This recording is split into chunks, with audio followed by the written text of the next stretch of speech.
Israel के रक्षा मंत्री Israel Katz ने शुक्रवार 22 अगस्त को कसम खाई कि अगर हमास हथियार छोड़ने, शेष सभी इजरायली बंधकों को रिहा करने और इजरायल की शर्तों पर युद्ध समाप्त करने के लिए सहमत नहीं हुआ तो गाजा शहर को नष्ट कर दिया जाएगा। रक्षा मंत्री ने सोशल मीडिया पर लिखा, जल्द ही गाजा में हमास के हत्यारों और बलात्कारियों के सिर पर नरक के दरवाजे खुलेंगे, जब तक कि वे युद्ध को समाप्त करने के लिए इजरायल की शर्तों, मुख्य रूप से सभी बंधकों की रिहाई और उनके निरस्त्रीकरण पर सहमत नहीं हो जाते। उन्होंने आगे लिखा कि अगर वे हमास सहमत नहीं होते हैं तो हमास की राजधानी गाजा, रफा और बेत हनौन बन जाएगी। दरअसल रफा और बेत हनौन गाजा के 2 शहर हैं, जिसे इजरायल ने अपने पहले के मिलिट्री ऑपरेशन के दौरान ही बड़े पैमाने पर नष्ट कर दिया है।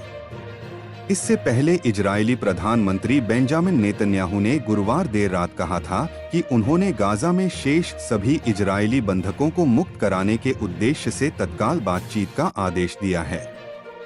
नेतन्याहू ने कहा कि बंधकों को रिहा करने का प्रयास गाजा शहर पर नियंत्रण करने और हमास के गढ़ को नष्ट करने के ऑपरेशन के साथ ही होगा।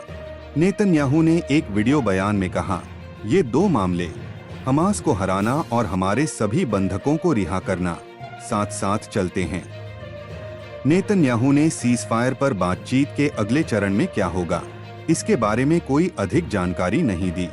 अमेरिका के समर्थन में मिस्र और कतर बिचौलिए बने हुए हैं ताकि इजरायल और गाजा के इस संघर्ष में स्थायी संघर्ष विराम, सीज़फायर सुनिश्चित किया जा सके।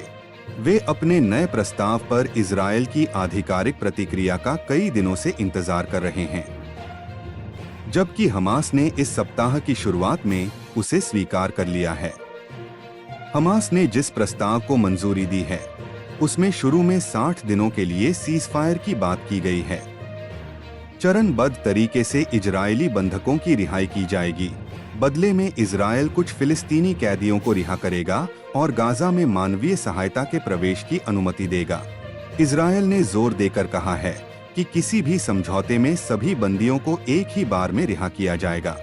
लड़ाई को बढ़ाने और गाजा शहर पर कब्जा करने की इजरायल की योजना की कई सहयोगी देश भी निंदा कर रहे हैं। इसके अलावा खुद इजरायल के अंदर नेतन्याहू का बड़े पैमाने पर विरोध हो रहा है। गौरतलब है कि अक्टूबर 2023 में जब इजरायल पर हमास ने हमला किया था तो उसमें 1219 लोगों की मौत हुई थी, जिनमें ज्यादातर नागरिक थे। वहीं हमास द्वारा संचालित गाजा में स्वास्थ्य मंत्रालय के आंकड़ों के अनुसार, जिसे संयुक्त राष्ट्र विश्वसनीय मानता है, इजरायल के जवाबी हमले में कम से कम 62,000 से अधिक फिलिस्तीनी मारे गए हैं, जिनमें से अधिकांश नागरिक हैं। अगर आपको ये वीडियो पसंद आया हो तो इसे लाइक और शेयर करें, चैनल को सब्सक्राइब जरूर करें और बेल आइकन दबाएं ताकि हर नई खबर की सूचना सबसे पहले आपको मिले। धन्यवाद।